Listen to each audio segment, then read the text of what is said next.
फिर से लेकर आ चुके हैं। आप सभी किसी भी जीएनएम के ईयर में हैं, चाहे फर्स्ट ईयर है, सेकेंड ईयर है, थर्ड ईयर, ठीक है ना, आपके लिए यह वीडियो काफ़ी सीख देने वाला वीडियो है।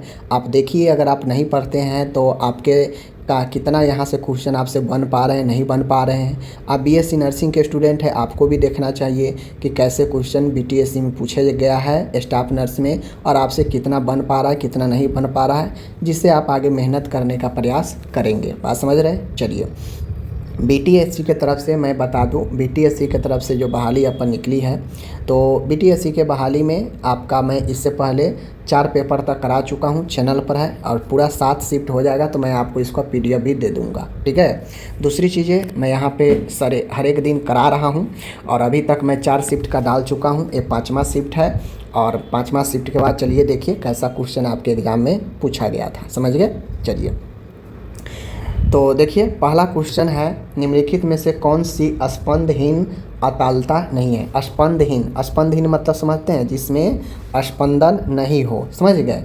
और अतालता मतलब होता है रिदिम, यानी स्पंदहीन अतालता नहीं हो मीन्स जो आपका पल्पेशन होता है, ठीक है ना, स्पंदन, वो आपका अतालता रिदिम नहीं हो, तो वो आता है आर्टेरियल फाइब्रेशन, ठीक है, ऑप्शन 1।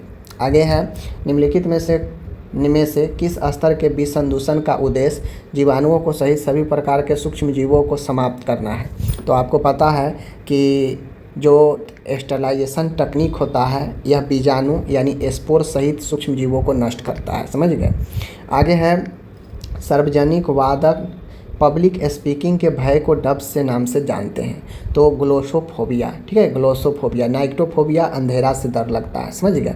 आगे बढ़ते हैं, आगे क्वेश्चन है यहाँ पे, विडाल परीक्षण का प्राथमिक उपयोग क्या है। विडाल का प्राथमिक उपयोग यही है कि टाइफाइड के जीवाणुओं को पता लगाना कि टाइफाइड है या नहीं है, बात समझ रहे ना। आगे है, निम्नलिखित में से किस दुर्लभ जन्मजात असमानताओं में हृदय वक्ष के बाईं ओर की बजाय दाईं ओर स्थित होता है। कहता है वह कौन सा कॉन्जिनेंटल डिसऑर्डर है जहाँ पे जो हार्ट बाईं ओर होना चाहिए वह बाईं ओर नहीं होकर दाईं ओर स्थित होता है। तो ये होता है डेक्स्ट्रोकार्डिया, ठीक है, डेक्स्ट्रोकार्डिया। आगे है, द्वितीय सर्वेक्षण के सैंपल प्रारूप में एक क्या दर्शाता है। तो ये दर्शाता है एलर्जी टू मेडिकेशन, ठीक है, एलर्जी टू मेडिकेशन। आगे बढ़ते हैं, आंत्र में गैस को कम करने के लिए निम्नलिखित में से किस प्रकार के जो है एनीमा दिया जाता है। तो कार्बोनेटिव एनीमा, ये सब पढ़ा चुके हैं, ठीक है ना। आगे है यहाँ पे, सत्यवादिता का नैतिक सिद्धांत, इथिकल प्रिंसिपल ऑफ वेरासिटी, नर्सों से क्या अपेक्षा करता है। तो नर्सों से ही अपेक्षा करता है कि रोगियों और उनके परिवारों से सत्य बताना, गलत नहीं बताना, ठीक है ना। आगे है, N95 मास्क में जो है N95 क्या दर्शाता है। तो यह कम से कम 95% वायु वाहित कणों में फिल्टर कर देता है, समझ गए। N95 से रिलेटेड ये दूसरा शिफ्ट में दो क्वेश्चन आ चुका है, समझ लीजिए। आगे है, यह रोगी देखिए, एक रोगी पेशी उद्देश्य और संभ्रम की शिकायत लेकर आपातकालीन विभाग में आया। उसका ECG लिया गया, जिसमें QT जो समय अंतराल है दिखाई दिया, ठीक है ना। कौन सा विद्युत अपघटन असंतुलन इन लक्षणों के साथ सबसे अधिक संबंधित है। तो आप QT जो होता है हाइपोकैल्सेमिया होता है, जो QT समय अंतराल दिखाई देता है उसमें आपका हाइपोकैल्सेमिया होता है, कैल्शियम का मात्रा कम होना, ठीक है। आगे चलिए, आगे है क्वेश्चन, कानूनी तौर पर देखिए, कानूनी तौर पर सूचित सहमति के लिए क्या आवश्यक है। तो कानूनी तौर पर सूचित सहमति के लिए जोखिम या लाभ के बारे में रोगी की समझ, कंसेंट, जो रिटन कंसेंट लेते हैं ना, उसी से रिलेटेड है। आगे है, कोशिका बाह्य तरल में सबसे प्रचुर मात्रा में पाया जाने वाला इलेक्ट्रोलाइट कौन सा होता है। सोडियम होता है, ठीक है ना, सोडियम कोशिका के बाहर पाया जाता है। आगे है, what is the usual blood pH range for metabolic alkalosis. तो मेटाबॉलिक एल्कोलोसिस होता है जो आपका, अगर एसिडोसिस होगा तो एसिडोसिस में एसिड होगा, बढ़ा होगा, अम्लीयता तो 7 से कम होगा। लेकिन एल्कालोसिस पूछा है तो जो pH रेंज होगा वो 7 से कहीं ना कहीं ज़्यादा होगा। तो यहाँ पे जो है राइट आंसर एबव 7.45, ठीक है। आगे बढ़ते हैं, the time maximum age and route of administration of the first dose of hepatitis B as per national immunization schedule is. कहता है हेपेटाइटिस बी का जो टाइम और जो मैक्सिमम एज और रूट ऑफ एडमिनिस्ट्रेशन है फर्स्ट डोज का, वो कौन सा होता है। तो आप लोग को पता होना चाहिए हेपेटाइटिस बी एट बर्थ दिया जाता है विदिन 24 घंटा और इंट्रामस्कुलर आईएम में दिया जाता है। ये क्वेश्चन पूछा है, कितना आसान क्वेश्चन है। आगे है समान left ventricle injection fraction, left ventricular injection fraction LVEF क्या होता है।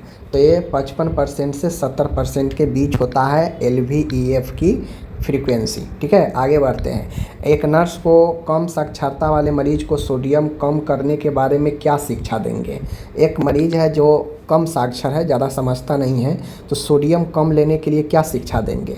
तो दृश्य सहायक सामग्री का उपयोग करके, दृश्य सहायक सामग्री यानी दिखाकर उससे जो है उपयोग कम करने के बारे में बताएंगे। आगे है लेबर के दौरान शिशु के बहिर्घूर्णन एक्सटर्नल रोटेशन को किस नाम से जाना जाता है। यानी प्रसव के दौरान शिशु के बाहर की तरफ घूर्णन को किस नाम से जानते हैं। तो रेस्टिट्यूशन। ठीक है ना, रेस्टिट्यूशन। आगे बढ़ते हैं।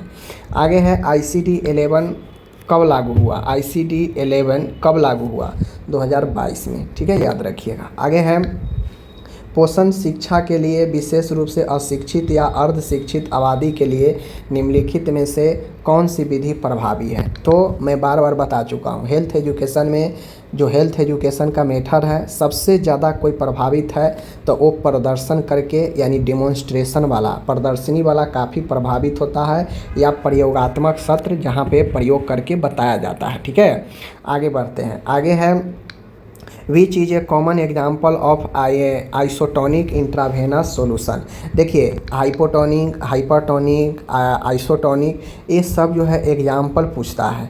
तो सोडियम क्लोराइड जो होता है आइसोटोनिक होता है, मैं एक बार बता चुका हूँ। 0.9 जो होगा वह आपका आइसोटोनिक में आता है। ठीक है, आगे बढ़ता हूँ। कहता है निम्नलिखित में से कौन सी नर्सिंग प्रक्रिया की विशेषता नहीं है। तो नर्सिंग प्रक्रिया की विशेषता क्या नहीं होती है। इंटरपर्सनल, साइक्लिक होता है, डायनेमिक होता है, कोलैबोरेटिव होता है और नर्स केंद्रित। गलत, नर्स केंद्रित नहीं, मरीज केंद्रित होता है। ठीक है, याद रखिएगा। आगे है यहाँ पे प्रसव का निम्नलिखित में से कौन सा चरण शिशु के जन्म के तुरंत बाद शुरू होता है और सामान्यतः 30 मिनट के भीतर समाप्त हो जाता है, क्योंकि प्लेसेंटा गर्भाशय से भित्ति से अलग हो जाता है और बाहर निकल जाता है। ये क्वेश्चन एकदम एक लाइन का क्वेश्चन है, इसको ज़बरदस्ती जो है यहाँ पे कहानी बना के 2 लाइन में लिख दिया है। इसमें कुछ नहीं है, यहीं पे कह दिया है कि प्रसव का कौन सा चरण है जहाँ पे शिशु जन्म के तुरंत बाद शुरू होता है और सामान्यतः 30 मिनट तक चलता है। तो तीसरा चरण है, दूसरा में जन्म होता है और तीसरा में प्लेसेंटा वगैरह निकलता है जो सामान्यतः 30 मिनट का होता है, 15 से 30 मिनट। ठीक है ना। आगे है हैरिस फ्लक्स को डैश के नाम से भी जाना जाता है। तो हैरिस फ्लक्स को जो है रिटर्न फ्लो एनीमा के नाम से भी जानते हैं। ठीक है, आगे है क्वेश्चन है यहाँ पे what is the monitored infection control surveillance. कहता है कि इन्फेक्शन को मॉनिटर करने जो किया जाता है वो सर्वेलाइंस जो होता है वो कहाँ पे। तो हॉस्पिटल एक्वायर्ड इन्फेक्शन रेट। ठीक है ना, हॉस्पिटल एक्वायर्ड इन्फेक्शन रेट होता है। ओके, आगे बढ़ते हैं। आगे है a nurse demonstrate professionalism by, यानी नर्स एक होती है बाई प्रोफेशनल। ठीक है ना, बाई प्रोफेशनल वो एग्जीबिशन एम्पैथी एंड कंपेशन। ठीक है, याद रखिएगा। आगे है एक नर्स एक मरीज से उसकी सहायता के इरादे से नहीं बल्कि उसके निजी मामलों के बारे में जानने की जिज्ञासा से जानकारी मांग रही है। यह चिकित्सीय संचार में कौन सी बाधा उत्पन्न करेगी। तो ये जांच संबंधी बाधा उत्पन्न करेगी क्योंकि उसको निजी जानकारी से छेड़छाड़ हो सकता है। ठीक है ना।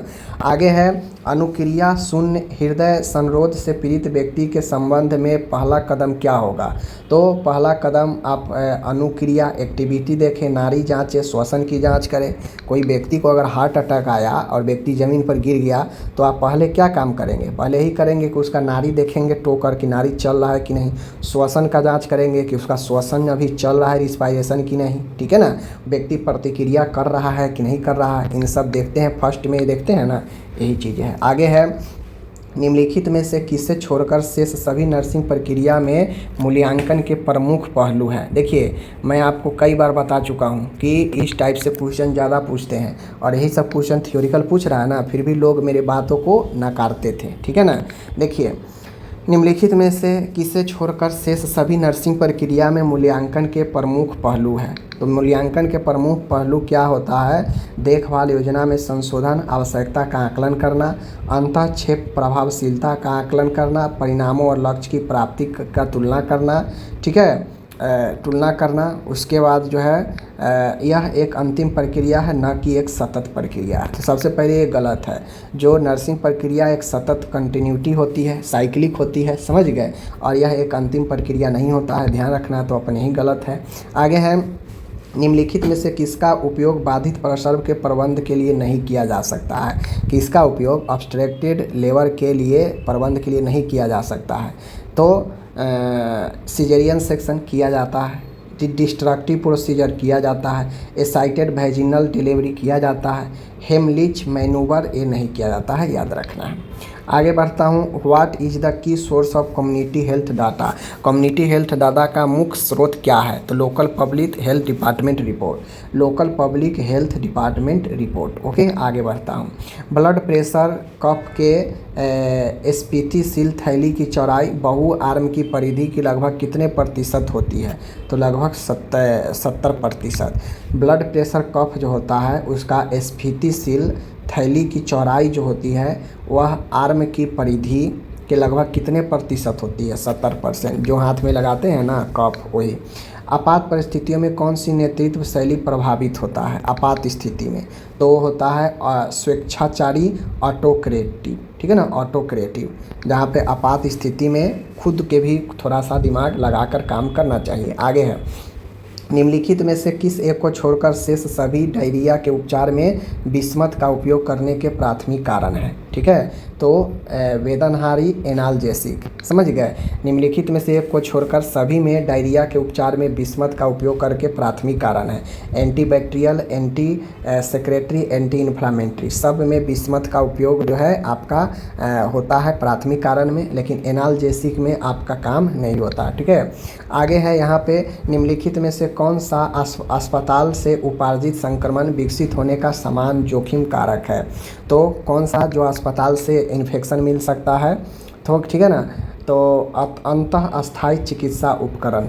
ठीक है, आगे बढ़ते हैं। नेक्स्ट है, a degenerative disease of the bone categorised by reduce mass, deterioration of matrix and diminished architectural strength is called osteoporosis. ठीक है, ऑस्टियोपोरोसिस में पता है डिजेनरेटिव होता है जहाँ पे मांस कम जाता है हड्डी में। ठीक है ना, और हड्डी का जो वॉल्यूम है वो भी कमने लगता है, हड्डी भंगूर हो जाता है, कमज़ोर हो जाता है। ठीक है ना, ये सब चीज़ें हैं। आगे है, प्रेगनेंसी के दौरान उल्बीय कोष का या गर्भोत्तक थैली का प्राथमिक कार्य क्या है? एमनियोटिक जो फ्लूइड होता है उसका प्राथमिक कार्य क्या है? गर्भ को सहारा देना, उसकी रक्षा करना। ठीक है, आगे है, सौम्य निर्जली माइल्ड डिहाइड्रेशन से पता चलता है कि बच्चों में तरल की कितनी कमी है? तो लगभग 3 से 5%। ठीक है, 3 से 5%। आगे है, Ottawa charter for health promotion, Ottawa charter for health promotion निम्नलिखित में से किस प्रमुख कार्य क्षेत्रों पर बल देता है? तो स्वस्थ सार्वजनिक नीति का निर्माण, सहायक वातावरण निर्माण, सामुदायिक कार्रवाई को सुदृढ़ करना। ठीक है, इन सब पर जोर देता है ओटावा चार्ट।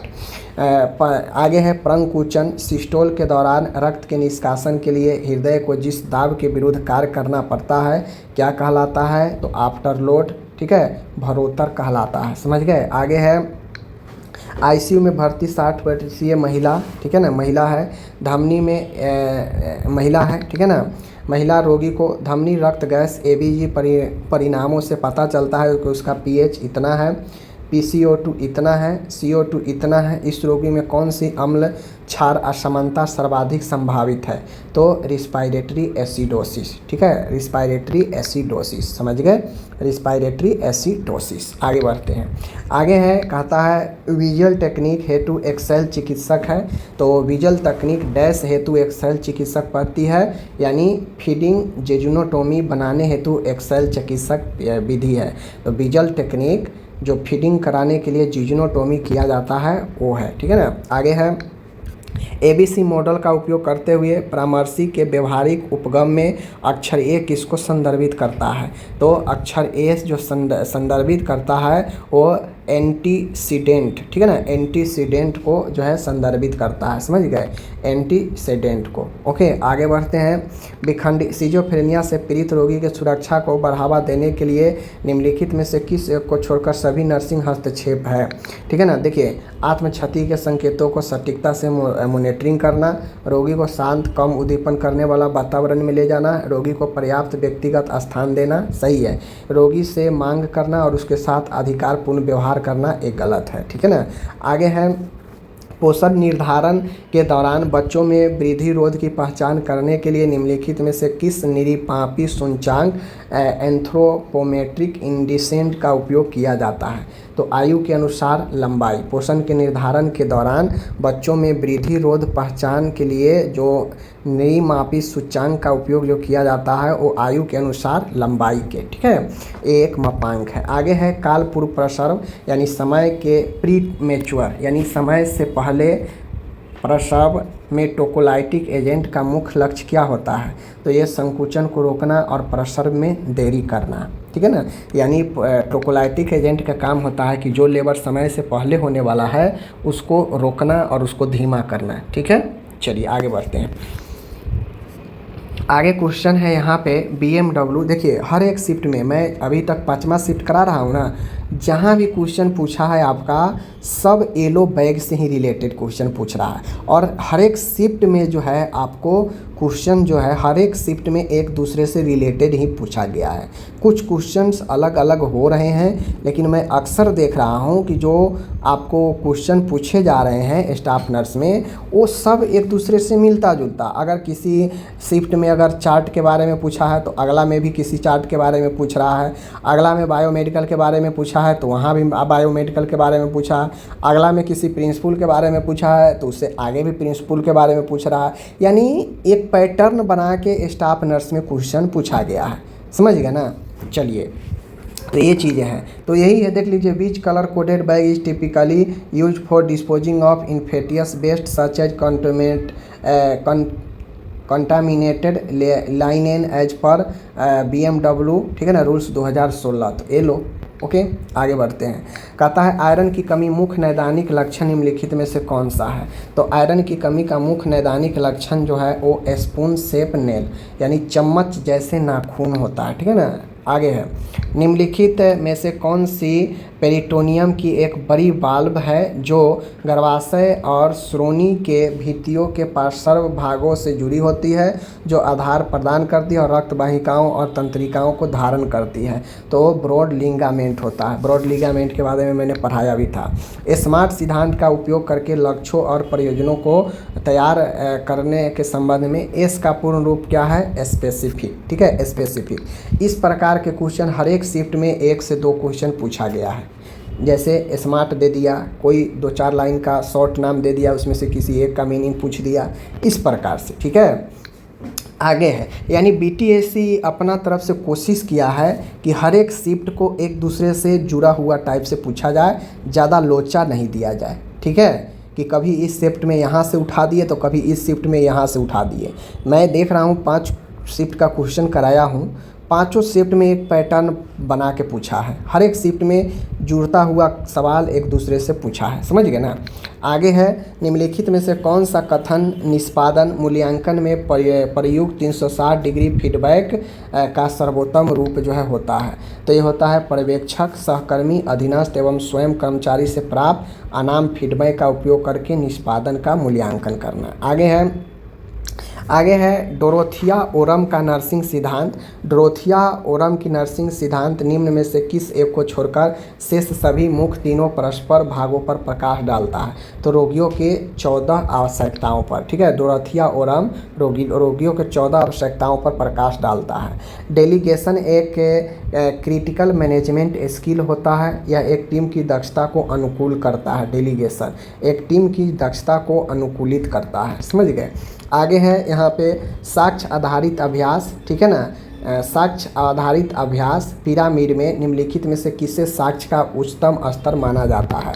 तो रैंडम कंट्रोल ट्रायल, रैंडमाइज्ड, ठीक है ना, रैंडमाइज्ड कंट्रोल ट्रायल, ओके, यादृच्छा नियंत्रण परीक्षण। आगे है MUAC का माप का उपयोग बालकों में मुख्यतः कितने आकलन किया जाता है? तीव्र कुपोषण, MUAC कुपोषण के लिए होता है, ठीक है। आगे है गर्भाशय के संकुचन का निष्कासन बल उदर की पेशियों के ऐच्छिक संकुचन द्वारा बढ़ाया जाता है, जिसे डैश कहा जाता है, bearing down effort. Bearing down effect का मतलब है कि नीचे की तरफ इफर्ट लगाना, जोर लगाना, ठीक है ना। आगे है WHO सार्वजनिक स्वास्थ्य समस्या के रूप में ट्रेकोमा को समाप्त करने के लिए निम्नलिखित में से किस रणनीति की अनुशंसा की? सेफ रणनीति। राइस आपको पता है मोच स्प्रेन के लिए, डॉट्स पता है टीबी के लिए, MDT पता है कुष्ठ रोग के लिए, तो सेफ रणनीति ट्रेकोमा के लिए है, ठीक है। आगे है यहाँ पे IMNCI रंग संकेतन पद्धति में निम्न में से कौन सा रंग संकेतक यह दर्शाता है कि बच्चे को चिकित्सालय या इनपेशेंट केयर में तत्काल रेफर किया जाना आवश्यकता है? गुलाबी कलर, ठीक है, गुलाबी कलर। आगे है प्रतिनिध्यात्मक अध्ययन क्रॉस सेक्शनल स्टडी के संबंध में निम्नलिखित में से कौन सा कथन सत्य है? तो क्रॉस सेक्शनल स्टडी एक ही समय में एक्सपोजर और परिणामों के बीच संबंध को जांचता है। समझ रहे हैं बात को? आगे बढ़ते हैं। आगे है निम्नलिखित में से कौन सा असंतृप्त वसा का एक प्रकार है? तो ओलिक एसिड एक असंतृप्त वसा है, ठीक है। आगे बढ़ते हैं, बाकी सब संतृप्त है। आगे है वृद्धि और विकास के संबंध में निम्नलिखित में से कौन सा कथन सत्य है? वृद्धि और विकास के बारे में, तो वृद्धि मात्रात्मक परिवर्तनों से संबंधित है, जबकि विकास गुणात्मक चीज़ों को संदर्भित करता है। आगे है निम्नलिखित में से कौन सा प्रसव डिलीवरी के बाद शीघ्र चलन क्षमता का लाभ नहीं है? ठीक है, तो पैरालाइटिक एलुअस को बढ़ावा देना, पैरालाइटिक यानी घाती आंतरा अवरोध। ओके, आगे बढ़ते हैं।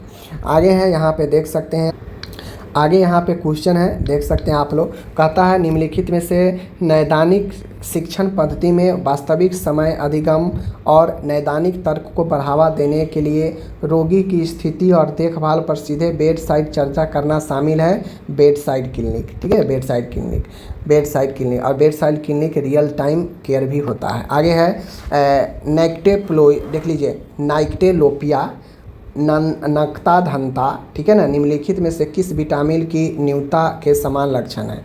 पढ़ते आ रहे हैं हम लोग कब से, विटामिन ए के कारण रतौंधी होता है।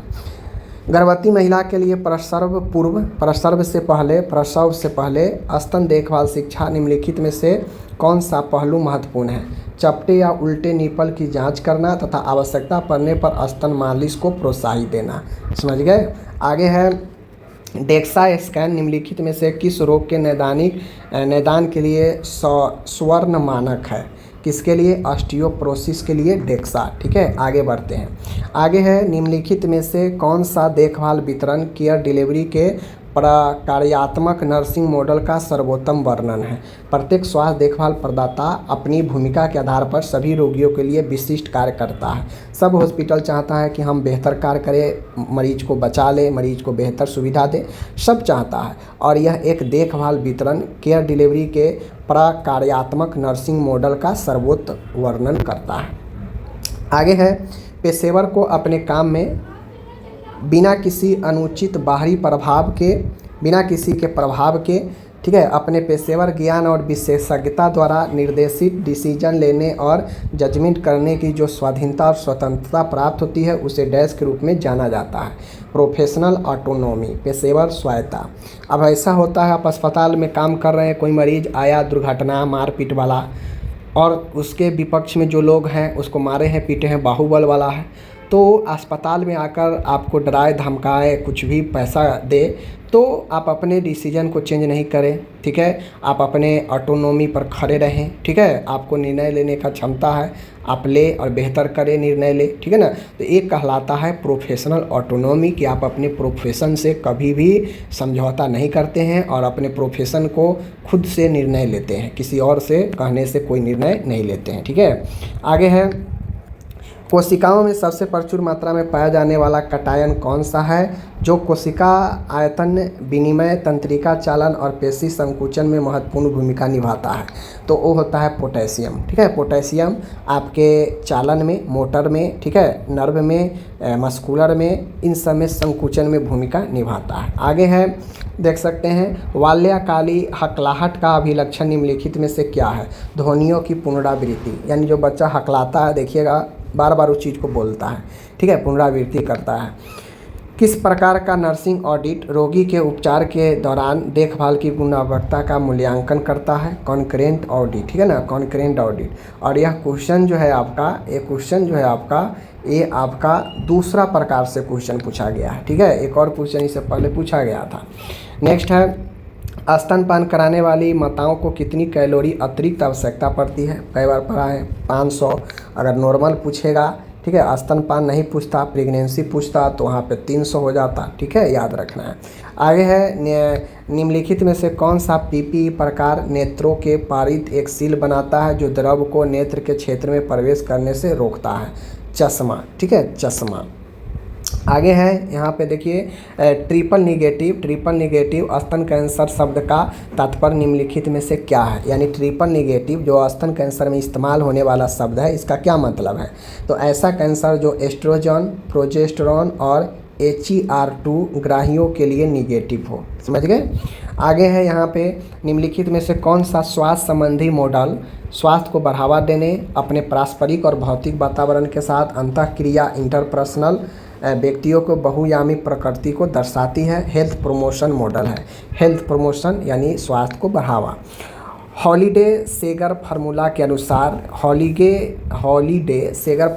अनुसार 15 kg वजन वाले बच्चे के लिए अनुरक्षणीय तरल की कुल नैदानिक आवश्यकता कितनी होती है? 1250 ml। ये निकालने वाला है। आगे है, what is the primary focus और कॉग्निटिव बिहेवियर थेरेपी? चेंजिंग माल एडेप्टिव थॉट, यानी कुछ ऐसे व्यवहार, कुछ ऐसे सोच जो व्यक्ति के अंदर प्रवेश कर चुका है, तो बिहेवियर थेरेपी से उसको बदलने का प्रयास किया जाता है। ठीक है।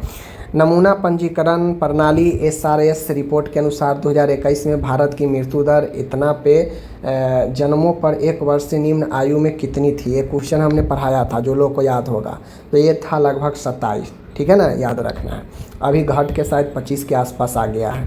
आगे है, निम्नलिखित में से कौन सा व्यवहार नर्सिंग में सक्रिय श्रवण को दर्शाता है? सक्रिय श्रवण, आँखों का संपर्क बनाए रखना और सिर हिलाना, यह एक नर्सिंग क्रिया सक्रिय श्रवण को दर्शाता है। 79 है, गर्भाशय ग्रीवा यानी जो सर्विक्स और यूट्रिन है, जो जहाँ पे ज्वाइंट है, सर्वाशय ग्रीवा नलिका के डायलेशन के साथ गर्भकलाओं के अधः ध्रुव असमर्थित हो जाता है और गर्भाशय ग्रीवा नलिका में उभरने लगता है।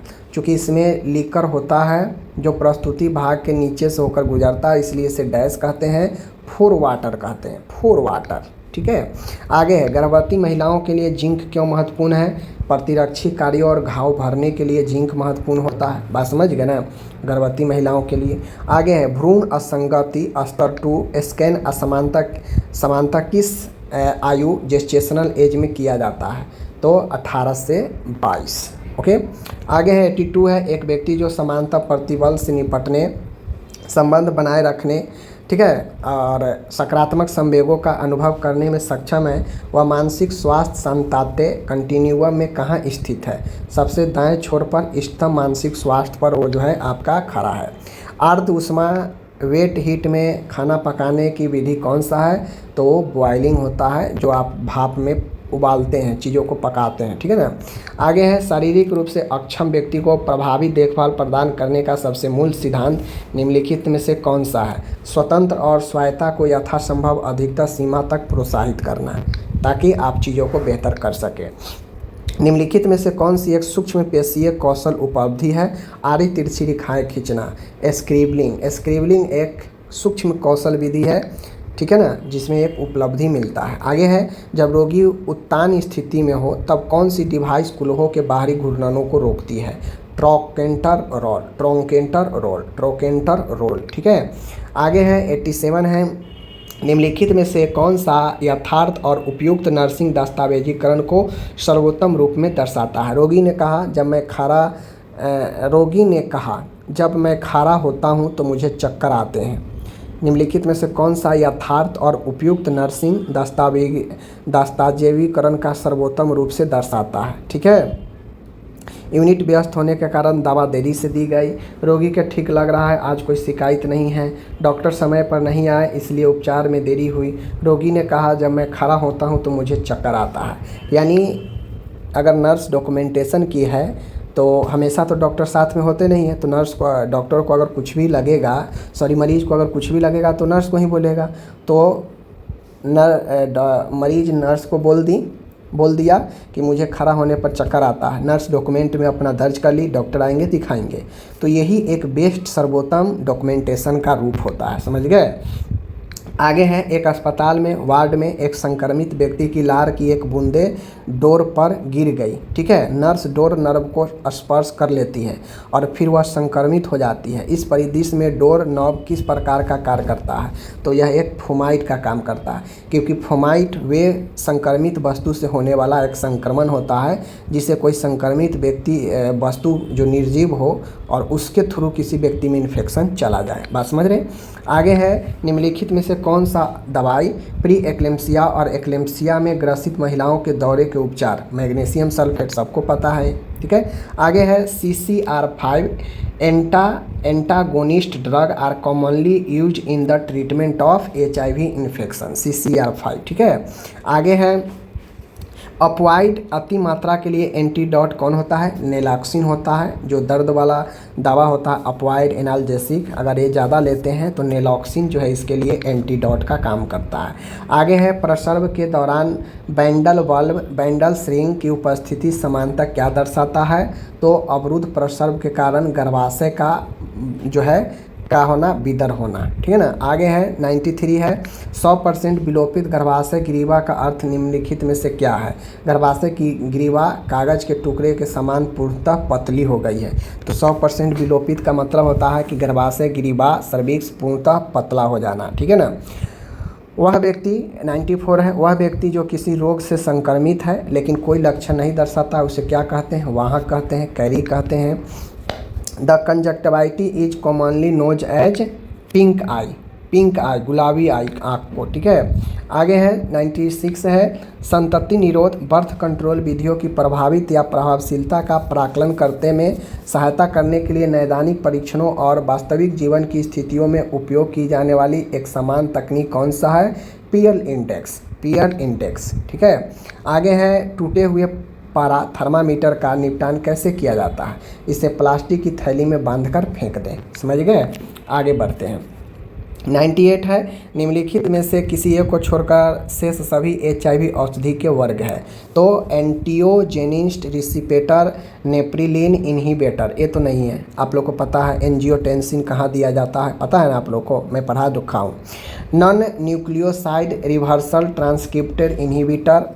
ठीक है। न्यूक्लियोसाइड है और इंटीग्रेज स्टेन ट्रांस, ये तीनों ग्रुप आपका HIV के लिए है, लेकिन एंजियोटेंसिन नहीं है। ठीक है। सेकेंड लास्ट है आज का, सब्जियां बनाते समय पोषक तत्वों को संरक्षित रखने में पाक कर्म कुकिंग की कौन सी विधि अत्यंत प्रभावी है? तो भाप देना। भोजन को भाप दीजिए, उसमें जो भी पोषक तत्व मौजूद ही रहेगा, न वो जलेगा न नष्ट होगा। समझ गए। तो भाप सबसे बेस्ट है। और आखिरी क्वेश्चन है आज का, which is a common stimulant medication used to treat attention deficit hyperactivity disorder? तो आपको पता है कि हाइपर एक्टिविटी डिसऑर्डर के लिए, अति सक्रियता के लिए मिथाइल फेनिडेट का उपयोग किया जाता है। समझ गए।